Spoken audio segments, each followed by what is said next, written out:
Why does the development of the Philippines seem to progress at a slower pace?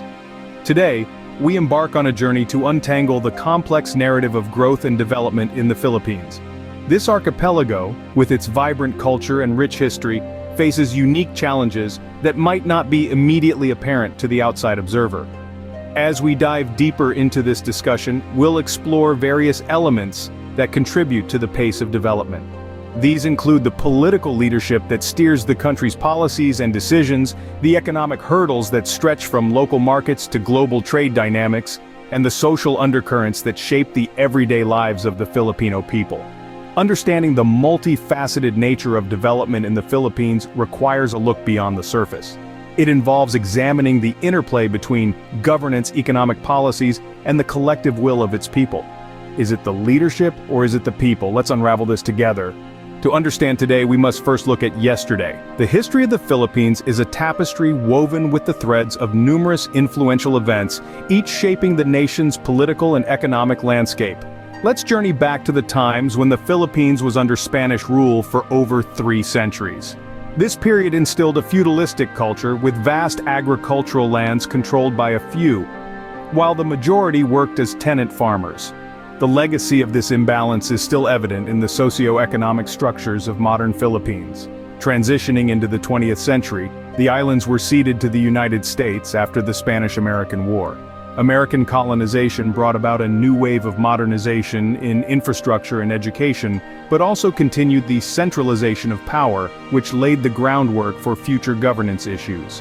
Fast forward to post-World War II, the Philippines gained independence, yet the shadow of the past loomed large. The nation saw a tumultuous period under the dictatorship of Ferdinand Marcos, who declared martial law in 1972. This era was marked by human rights abuses, suppression of freedom, and rampant corruption. However, it also spurred the People Power Revolution in 1986, a peaceful uprising that reinstated democracy, but left the country grappling with the consequences of long-term authoritarian rule. These historical milestones have deeply influenced how governance and economic policies are perceived and implemented in the Philippines. History leaves a lasting impact, but how does this history affect the Philippines today? In the realm of politics, every leader shapes a nation. The political landscape of the Philippines is as dynamic and complex as its lush archipelagos.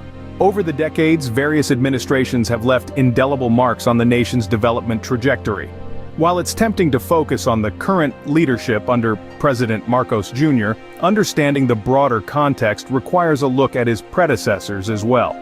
The Philippines has seen a diverse array of governance styles, each with its unique approach to development. Some leaders have prioritized infrastructure, others education, and yet others international relations, which have all collectively influenced the nation's growth. For instance, previous administrations have grappled with long-standing challenges like corruption, which has perennially hindered economic development. Efforts to combat this deep-seated issue have been a mixed bag, with some administrations making significant headway, while others unfortunately slid back into old patterns. Moreover, policy continuity, or the lack thereof, has been a significant factor. Each new leader often brings their agenda, shifting priorities which can disrupt ongoing projects and policies. This lack of consistency can stifle long-term development plans, affecting everything from foreign investment to local business stability. International relations also play a crucial role. The Philippines' geopolitical position in Southeast Asia means its political ties significantly impact its economic and social development. Relationships with major powers like the United States, China, and neighboring ASEAN countries have oscillated, influenced by the changing tides of domestic politics. These relationships shape trade policies, security agreements, and foreign investments, all of which are crucial for the country's development.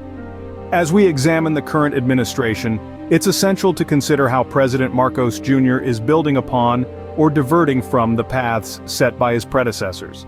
His policies on infrastructure, digital economy, and tourism are areas to watch, as they are pivotal for the nation's progress. Leaders come and go, but the structures they build or destroy linger on. Analyzing the impact of political leadership on the Philippines' development reveals a landscape shaped by varying visions, challenges, and aspirations. The ongoing journey of growth continues to evolve with each administration, each leaving a legacy that affects the nation's future long after their term ends. A strong economy is the backbone of any country's development, but when we delve into the economic landscape of the Philippines, we encounter a series of significant challenges that have been hindering its path to prosperity. Firstly, the Philippine economy heavily relies on remittances from its vast workforce overseas. Millions of Filipinos work abroad, sending back home a substantial portion of their earnings. In fact, these remittances make up about 10% of the nation's GDP. While this might seem beneficial at first glance, it underscores a deeper issue of dependency. This reliance on external financial inflow makes the economy vulnerable to global economic shifts. When the countries where Filipinos predominantly work face economic downturns, the effects ripple back to the Philippines, impacting consumption and overall economic stability. Furthermore, the lack of robust infrastructure is a major stumbling block. The Philippines grapples with inadequate roads, ports, and power supplies, which are crucial for fostering industrial growth and improving productivity. This deficit not only deters foreign investment but also limits domestic businesses' ability to expand and operate efficiently. The result is a cycle of slow economic growth, as poor infrastructure remains both a cause and a consequence of economic stagnation. Adding to these woes is the considerable burden of foreign debt. The Philippines has accrued a significant amount of debt from international lenders, which requires substantial portions of the national budget to be allocated for repayments. This debt repayment diverts funds away from critical areas such as education, healthcare, and ironically, infrastructure development itself. High levels of debt also discourage future borrowing under favorable terms, making it difficult for the government to invest in long-term economic initiatives. With these economic hurdles, progress is a challenging journey. The interplay of these factors not only slows down development but also poses a complex challenge for policymakers striving to steer the country towards sustainable economic growth and prosperity. The fabric of society holds the key to its progress. As we delve into the social dynamics of the Philippines, it becomes apparent that certain issues, like education quality, healthcare accessibility, and inequality, profoundly impact not only individual lives, but also the country's overall development. First, let's talk about education. The quality of education in the Philippines varies significantly across different regions. While urban areas boast well-equipped schools with qualified teachers, rural areas often lag behind, with overcrowded classrooms and insufficient resources. This disparity hinders the potential of many young Filipinos, limiting their ability to contribute effectively to the nation's growth. Moving on to healthcare, accessibility remains a critical challenge. In remote areas, healthcare facilities are scarce, and where they do exist, they often lack basic supplies and staff. This situation results in preventable diseases having a higher impact than they should, which not only affects individual health, but also reduces overall productivity and economic contributions. Lastly, let's consider inequality. The gap between the rich and the poor in the Philippines is stark. This economic divide leads to a social divide where opportunities for advancement and empowerment are not equally distributed.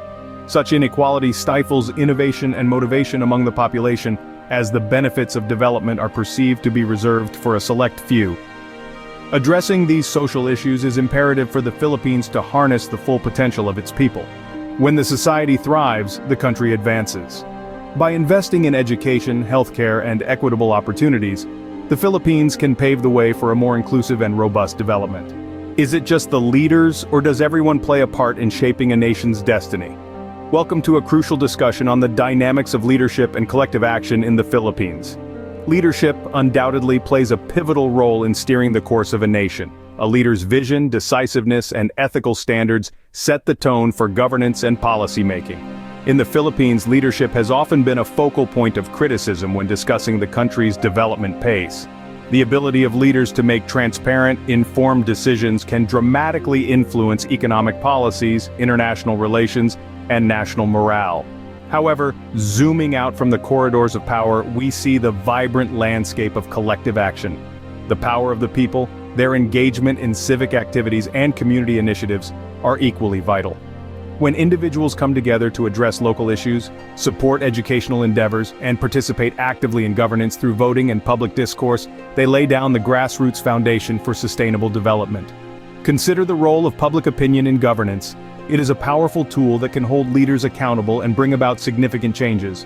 When citizens are informed, vocal, and proactive, they ensure that their representatives uphold their duties and prioritize the nation's welfare over personal or political gains. Furthermore, community initiatives across the Philippines illustrate the strength of collective action. From local businesses pooling resources for disaster relief to neighborhoods organizing educational programs for out-of-school youth, these actions contribute significantly to societal resilience and progress. It's crucial to recognize that while leadership can ignite change, sustained development requires the active participation of its citizens. It's about creating a synergy where leaders and the community not only coexist, but collaborate, each amplifying the efforts of the other. In conclusion, the path to development is not solely carved by the hands of those in power, but sculpted by every individual's actions and choices. Every Filipino has a role in the nation's journey towards progress. What role will you play?